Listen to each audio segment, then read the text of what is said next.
used. Now, irrespective of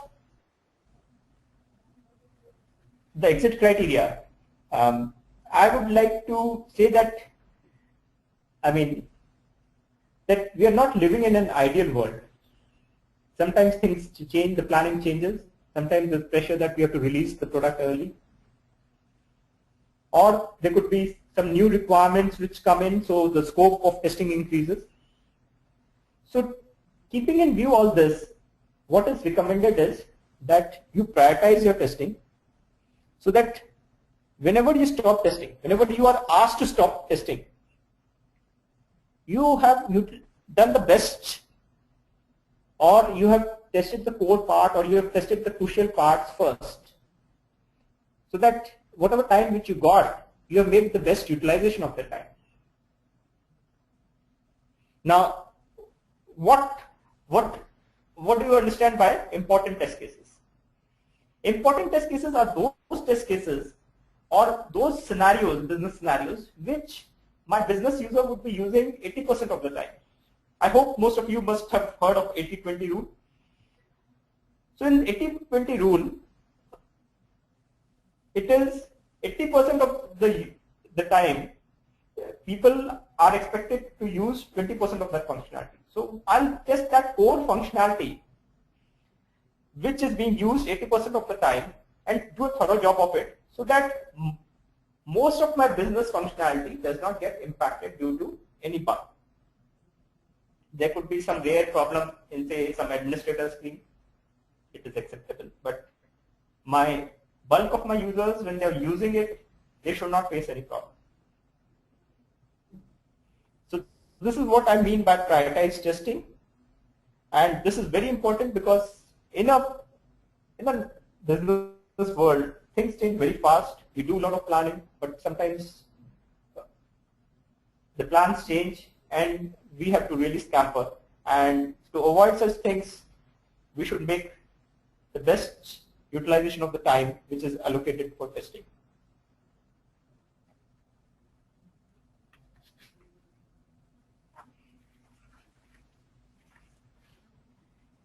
In slide number 14, it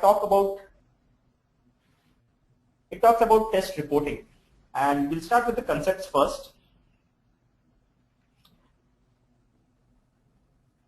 We have talked about bug reporting earlier, but here what we are talking of is test reporting. So test reporting is something which you do after your testing lifecycle is complete, and you collate all your findings and put it in a test report. This is what test reporting is.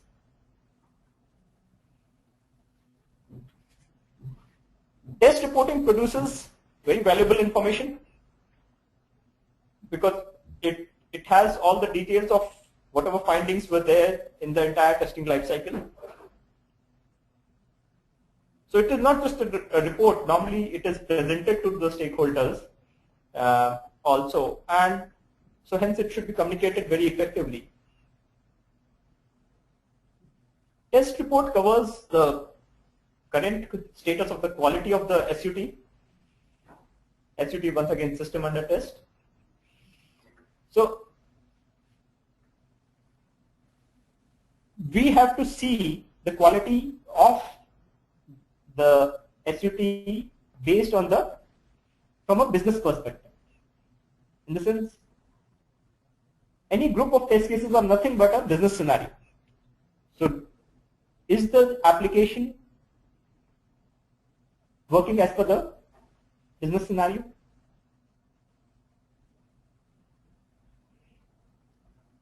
So all these questions, they are addressed in the test reporting.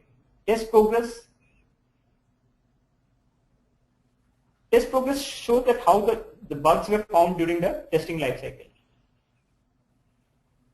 It is not a healthy sign to see that more bugs are found during the end of testing lifecycle. It's a healthy sign to see that more bugs were found during the initial stages of the testing lifecycle, and lesser and lesser bugs were found towards the end of the testing lifecycle. This gives more confidence to the management that now the application is bug-free and stable.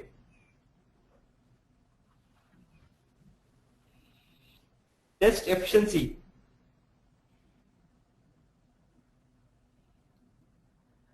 As part of test efficiency, it is spelled out that how the time which was allocated for testing was effectively utilized. What was the productivity? I'm sure that many of you must have encountered the state where they are waiting for the build, and once you get the build, you are asked to work late nights and over weekends to complete the testing process.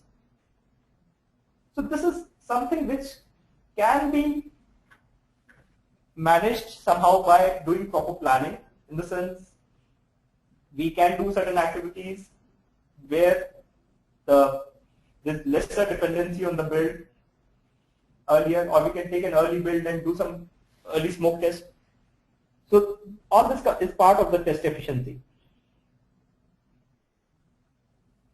Coverage. Coverage shows that how all modules of the system are covered. So from a management perspective, they would like to know where more bugs were found, in which module more bugs were found, which module is more stable compared to others, so that it can be looked from a business perspective and finally a decision to release the product or application is taken.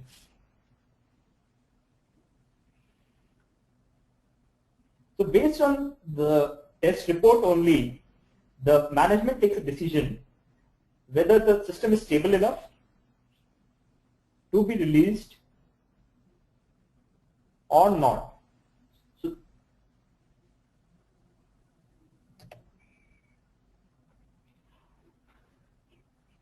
moving over to slide number 15, I have tried to show a typical test report format.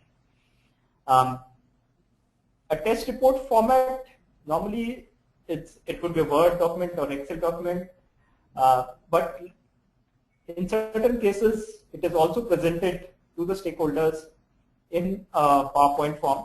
But typically the contents of such a test report would contain at least these sections, which would be basically a high-level project overview.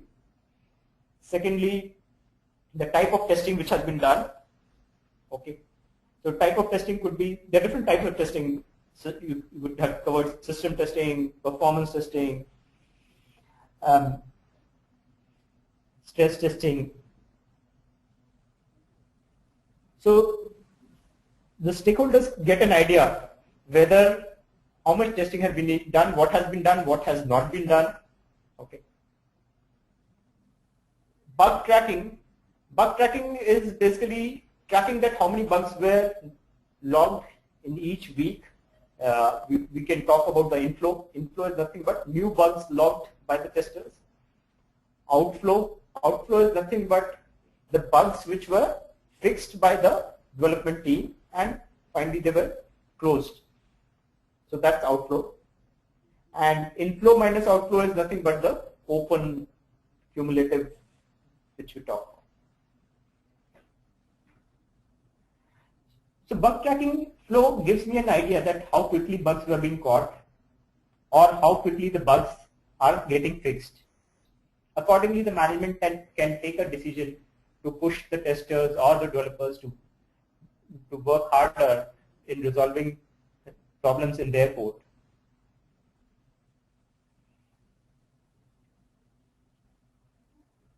We also do a defect analysis as part of the test report. In defect analysis, what we are trying to do is finding out that in which particular module there were more bugs, or in which particular area there were more bugs. It could even nail down to the sense that there was a problem in one particular module and you found that there was a junior developer whom we had deployed in that particular module, and that could be the root cause of all the problems happening in that module. So it provides an insight into such level of details through which corrective action can also be taken. As part of defect analysis, we can also categorize the defect based on the priority and severity of the bugs. Were there too many severe bugs which were opened? I've seen the situation where sometimes the count of bugs is very high, but there are a lot of cosmetic bugs. So management takes a decision that, okay, let's not worry about it. We'll manage it and let's go for it as long as there are no critical and high level bugs which are there.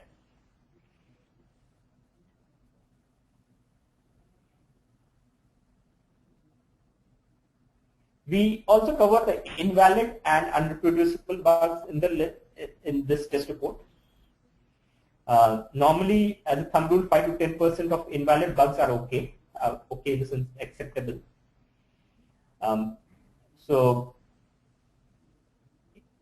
it's not that there should not be even a single invalid or unreproducible bugs. Let's not target for that. I have come across testers who ask this question that I'm not very sure whether this is a bug or not. So should I log it? My answer to that is, when in doubt, it's better to log the bug. Okay. The reason being that the cost, if you miss out a known thing, then the cost associated for fixing it later on is very high. So in worst case, it could be an invalid bug, but when in doubt, it's always advisable to log the bug.